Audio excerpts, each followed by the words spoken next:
Guys, what's going on? Welcome back to the channel, and much appreciated you taking a little time out of your day to watch the video today. And today's topic, we're going to talk about spinnerbait trailers and when you should use one and when you shouldn't use one, because there's a lot of different situations where a spinnerbait trailer can really help you out, and there's some situations you just don't need it. So I'm going to give you guys a really cool seminar, give you some good juice on that I think is going to help you catch a few more fish on spinnerbaits. Real quick before we get started here, just wanted to remind everybody that we have got the Block It Old School jig up and running at Baitworks again online. If you guys want to order any of them, I'll include the link in the description. This is the one you want right now, guys, the brown with the orange. This is the best color this time of year. Until that water temperature hits 60 degrees, you're going to catch more fish on this brown and orange live rubber jig than any other color. Again, you can get them at Baitworks here in Springfield, Missouri. Link in the description. Get you some right now. Pair them up with I usually use either the Papa's pork chunk or the Zoom Super Chunk this time of year. Super Chunk and Super Chunk Junior, depending upon what I'm after. So anyway, much appreciated with that. Okay, guys, let's talk about the spinnerbait trailers here.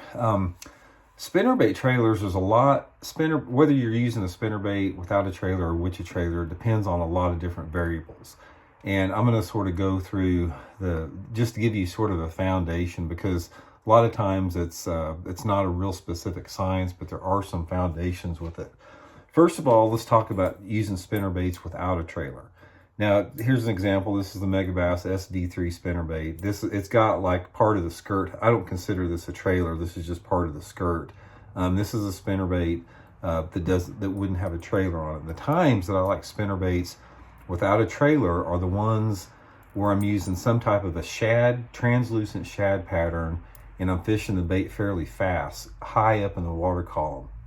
For example, a lot of times on these translucent type spinnerbaits, the shad looking ones, I'm fishing them just underneath the surface, maybe within 12 inches of the surface, fishing the bait pretty fast. And one of the reasons that I don't want to use a trailer is because the trailer creates bulk, and also the faster that you reel a spinnerbait, if you have a trailer on the back of it, the more that spinnerbait tends to want to ride to one side. So using a spinnerbait without a trailer on it will allow that spinnerbait to track true if you're reeling it at high speeds. So that's a big key there. Another time that I want a spinnerbait without a trailer is if I'm wanting a smaller profile spinnerbait. Say, for example, I'm using 1/4 ounce, 3/8 ounce spinnerbait, and I want it to resemble a smaller shad. I don't want that bulk and size that the trailer adds to it. So that at that time, I'll cut my skirt back short. I won't use any type of a trailer on it, and I'll try to keep it more like a little minnow type figure, that type of thing. And also, finally, another time that I don't use a spinnerbait trailer is that if I'm fishing a bigger spinnerbait and I'm slow rolling it really deep. Say, for example, if I'm fishing like grass beds in 12 to 15 feet of water, or if I'm throwing these big spinnerbaits and slow rolling them deep on points, 10, 15, 20 feet deep, I won't use a trailer. Or if I'm fishing it at night, I won't use a trailer on there. So I found that a lot of times when you're fishing them deep like that, you just don't really need the trailer. Now, the time that I use a spinnerbait trailer, as far as just the traditional plastic trailer like this, it's when there's two different things. I'm wanting to create a larger profile, which a trailer does. A trailer will create a significantly larger profile depending upon the type and size of trailer you're using. And if I want the bait to be able to float higher. In other words, one of the things that a trailer does, it allows you to reel the spinnerbait slower and keep it higher in the water column at a slow speed. Now, the ribbon type spinnerbaits, the shad ones, I'm keeping it high in the water column, but I'm reeling it fast. But a lot of times, I'll take like a 1/4 ounce or a 3/8 ounce spinnerbait and put a big bulky trailer on it, something with a twisty tail. The twisty tail will really slow that bait down to allow you to fish it slower, shallow. So say, for example, if I'm fishing it around shallow logs, shallow rocks, shallow grass beds that are in like less than 3 feet of water, I want to be able to keep that bait high in the water column, especially if it's dirty. So that's a lot of times, that's when I'm going to go to the trailer. Another time that I use a trailer is this time of year in the pre-spawn. The pre-spawn time of the year, I want to create a big profile. So a lot of times I'll put like a like I'll go with a big spinnerbait, like a 3/4 ounce, and I'll put like a big swim bait on it, like a 4 or 5 inch swim bait trailer on it. That creates the profile of a really big gizzard shad. Makes the bait look twice as big, and bigger bait, bigger fish with that. But anyway, guys, that's the basic, premise of that type of stuff. There's a lot of situations. It's all situational.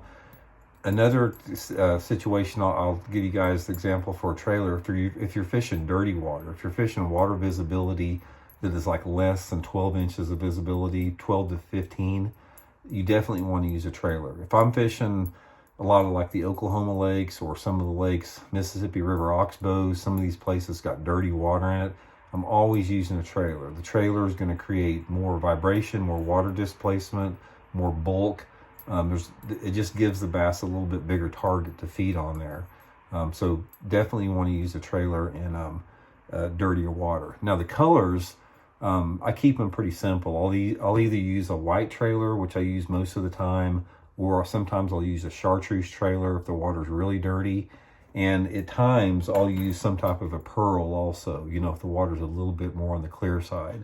But overall, I prefer not to use a trailer if I can get away with it. There's a lot of things that come with a trailer that makes it a little bit more, it's a little bit more of a pain, because a lot of times spinner baits don't have a good keeper on it, and you got to mess with the trailer all the time. You got to take your trailer hook off, put another one on there. Again, sometimes the bait will roll on its side. Sometimes a trailer will give you a little bit poor hookup on it because you've got the bulk of the trailer on there.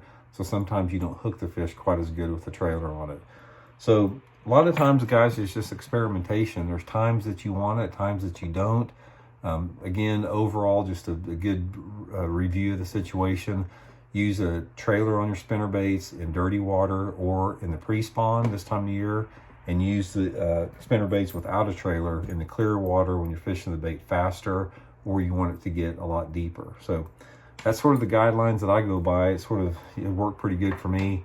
I love spinnerbait fishing when they're biting it. I mean, spinnerbaits, they are a very situational lure. The fish have to be in a certain mood to bite them, and there are some things you can do to trick bass into biting spinnerbaits better. We'll do some videos later on that, but just wanted to do a quick one on trailers today. So thanks for tuning in, guys. Much appreciated. Please hit that subscribe button, and we'll see y'all later.